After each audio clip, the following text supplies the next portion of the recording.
Bismillahirrahmanirrahim. Assalamualaikum warahmatullahi wabarakatuh. Waalaikumsalam warahmatullahi wabarakatuh.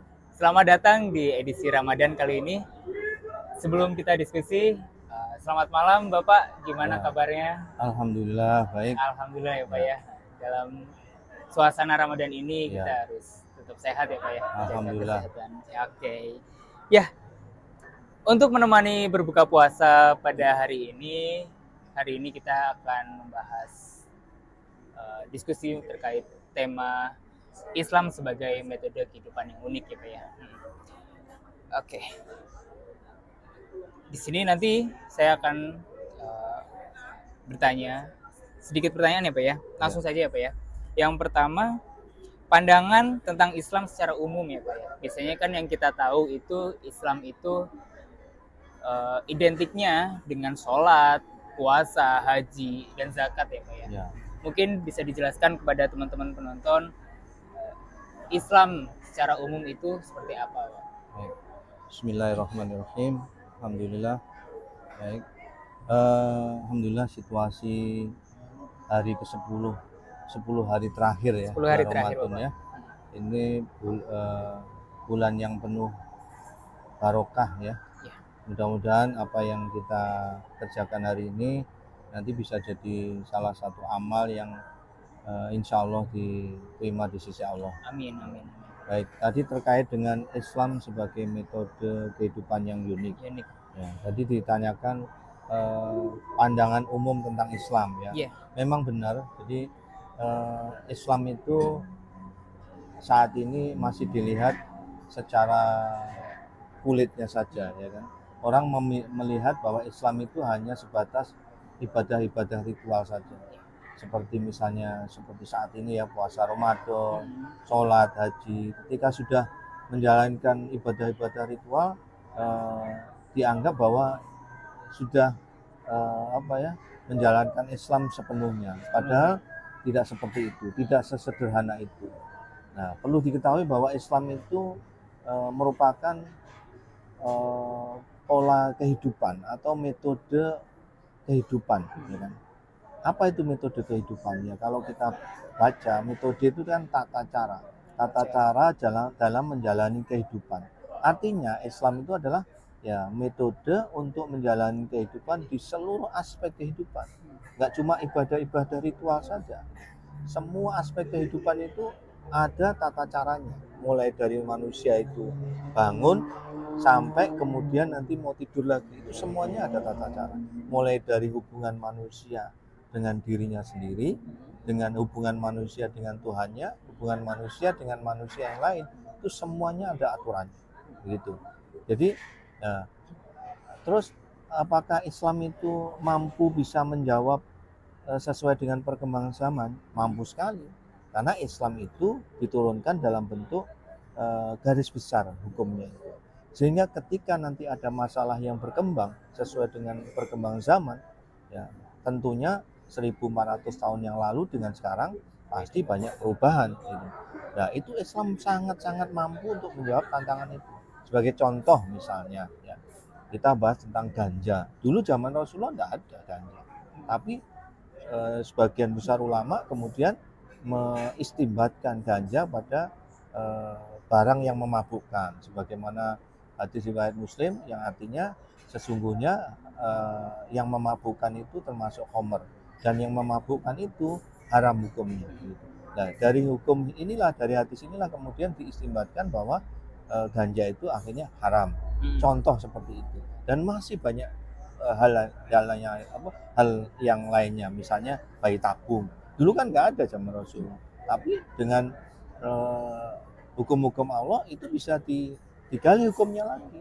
Misalnya bayi tabung itu kalau misalnya sel telur dan spermanya itu berasal dari pasangan suami istri yang sah, ya boleh-boleh saja. Kecuali kalau misalnya sel telurnya berbeda dengan spermanya, diambil dari pasangan yang tidak sah, ya itu tidak boleh. Ya, contoh seperti itu. Bagus banget ya Pak. Ya, bagus banget ya teman-teman ya terkait pandangan Islam secara umum. Jadi Islam itu nggak cuma hanya terkait sholat, puasa, haji, zakat. Jadi Islam juga bisa dijadikan pedoman hidup ya Pak ya. Ya, Pedoman hidup yang unik sesuai dengan tema kita malam hari ini. Ngomong-ngomong terkait pedoman hidup yang unik ya Pak ya. Pedoman hidup yang unik itu maksudnya seperti apa sih Pak? ya. Mungkin bisa dijelaskan ke teman-teman. Oke. Jadi mungkin saya ralat sedikit ya. Bukan kata-katanya bisa dijadikan enggak. Ya memang Islam itu metode kehidupan. Ya. Jadi memang kita harus menjalani, kita sebagai seorang muslim itu harus menjalani kehidupan ini dengan metode kehidupan yang telah digariskan oleh Allah. Yaitu apa? Ya, Islam itu sendiri gitu. Oke. Kemudian tadi katakan Islam itu metode yang unik. Uniknya di mana? Nah, setiap umat muslim ya kan, kalau dia sudah, setiap orang yang dia sudah berikrar masuk Islam dengan mengucapkan 2 kalimat syahadat maka dia wajib menjalankan kehidupan ini dengan metode kehidupan Islam itu sendiri. Nah, uniknya di mana? Nah, uniknya adalah setiap orang muslim, setiap umat muslim dia wajib menjalankan metode kehidupan Islam itu ya, peraturan-peraturan dalam Islam itu secara tetap dan apa ya, istilahnya konstan, tetap ya, secara tetap gitu. Jadi tidak boleh terus berubah-berubah dengan situasi zaman yang berubah, dia berubah-ubah tidak boleh. Harus tetap, mulai dari hukumnya mulai dari zamannya Rasulullah sampai sekarang ya harus sama. Tidak boleh terus kemudian dengan perkembangan zaman itu terus dia merubah hukum itu menjadi yang lainnya. Sebagai contoh misalnya kita terkait dengan makanan. Dalam Islam itu sudah jelas makanan itu haram. Ya, misalnya makanan misalnya daging babi itu haram. Sebagaimana dalam firman Allah dalam surat Al-Baqarah 173, saya bacain ya. A'udzubillahi minasyaitonirrajim. Bismillahirrahmanirrahim. Innama harrama alaikumul maitata waddama walahmal khinziri wa ma uhilla ilaihi li ghairillah. Artinya sesungguhnya telah diharamkan. Sesungguhnya dia hanya mengharamkan atasmu bangkai darah, daging babi dan daging hewan yang disembelih dengan menyebut nama selain Allah. Itu dalam surat Al-Baqarah jelas. Jadi dari mulai awal turun ketika zamannya Nabi 1400 tahun yang lalu dengan sampai sekarang ya daging babi tetap haram. Nggak boleh dengan perkembangan zaman dan sebagainya dengan alasan apapun terus kemudian itu dibolehkan. Contoh yang lain misalnya dalam bidang ekonomi misalnya. Dari dulu yang namanya riba itu haram, ya kan? Nggak boleh kemudian dengan sekarang dengan berbagai kemasan ya, dengan perubahan zaman misalnya pakai bahasa apapun yang apa ya, yang istilahnya menyamarkan riba itu kemudian riba itu menjadi halal, nggak bisa juga. Itu uniknya di situ. Ya. Ya, bagus sekali ya teman-teman semuanya terkait metode kehidupan yang unik. Tadi sudah dijelaskan oleh Bapak uniknya di mana, gitu. Terus kemudian ngomong-ngomong tadi terkait ada beberapa hal yang mungkin sedikit jadi tertarik ya Pak. Jadi terkait batasan-batasan tadi ya sudah disebutkan antara yang daging terus ganja kayak gitu kan, itu ada sedikit batasan-batasan kayak gitu kan. Itu artinya nanti bikin kita jadi nggak bebas dong Pak, atau bagaimana? Ya, oke, memang betul kaum muslimin itu dibatasin dengan hukum-hukum tadi itu, metode tadi. Tapi bukan berarti pembatasan itu membatasi kreativitas manusia, enggak gitu. Itu cuma manusia boleh berbuat apapun, melakukan apapun boleh. Tapi jangan sampai nabrak aturan-aturan yang sudah ditetapkan dalam Islam, ya kan? Contoh misalnya, mau makan boleh aja makan, mau makan apapun boleh. Yang penting jangan makan yang sudah diharamkan oleh Allah dalam surat Al-Baqarah ayat 173 tadi misalnya, daging yang disembelih tanpa menyebut nama Allah, ya kan? Daging babi, bangkai, darah. Selain itu ya, kalau memang nggak ada hukum yang menentukan boleh-boleh saja. Nah, kemudian Misalnya dalam urusan ekonomi, boleh saja manusia itu bekerja apapun boleh, nggak dibatasi. Ya kan? Cuma jangan sampai nabrak aturan-aturan yang sudah Allah tentukan. Contohnya, nggak boleh pakai riba, nggak boleh menipu, nggak boleh mengurangi timbangan dan sebagainya itu. Jadi silakan saja. Ya, ini terbukti ya. Dulu para sahabat itu ya, contoh misalnya Utsman bin Affan, dia berdagang. Dengan beliau menjadi sahabat Nabi, ikut berjuang dengan Nabi, itu tidak membatasi dia menjadi seorang konglomerat. Bahkan kalau dihitung-hitung hartanya bisa sampai triliunan itu. Bahkan sampai sekarang masih punya yayasan di Mekah sana, ya kan? Yang hartanya mengalir terus gitu. Ya kan? Yang amalnya mengalir terus gitu. Nah, kemudian contoh misalnya ilmuwan-ilmuwan dalam Islam juga banyak, ya kan? Contoh misalnya ilmuwan dalam kedokteran, Ibnu Sina misalnya. Ibnu Sina itu nggak dibatasin juga, ya kan?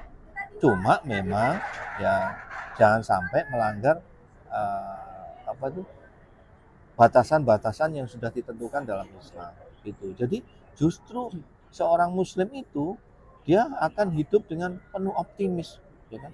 Dia akan mengejar sesuatu yang memang real gitu. Bahkan bukan cuma untuk dunia saja tapi untuk akhirat juga. Jadi nggak ada itu, meskipun ada aturan seperti itu tapi Islam tidak membatasi umatnya gitu. Wah, bagus sekali ya teman-teman semuanya terkait tema malam hari ini.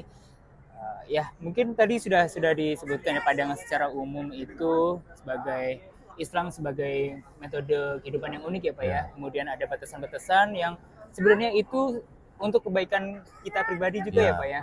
Ya, mungkin sudah tiba di ujung waktu acara, mungkin ada closing statement dari Bapak.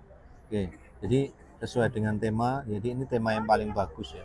Bukan paling bagus, maksudnya tema yang bagus ya.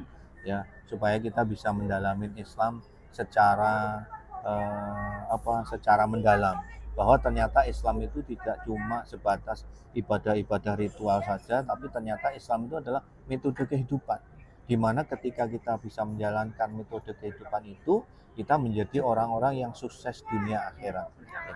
Jadi justru dengan Islam itu kita harus berbangga dan kita harus menjalani kehidupan ini dengan rasa optimis. Kenapa? Karena kita menjalani kehidupan ini berlandaskan perintah dan larangan Allah, dan itu akan membuat kita itu menjadi orang-orang yang lebih taat lagi pada Allah, orang-orang yang sukses dunia akhirat. Mungkin itu. Ya mungkin segitu ya bahasan pada malam hari ini. Semoga diskusi kami kali ini bisa bermanfaat untuk teman-teman, bisa menjadi pribadi yang jauh lebih baik. Mungkin sekian dari kami. Assalamualaikum warahmatullahi wabarakatuh. Waalaikumsalam warahmatullahi wabarakatuh.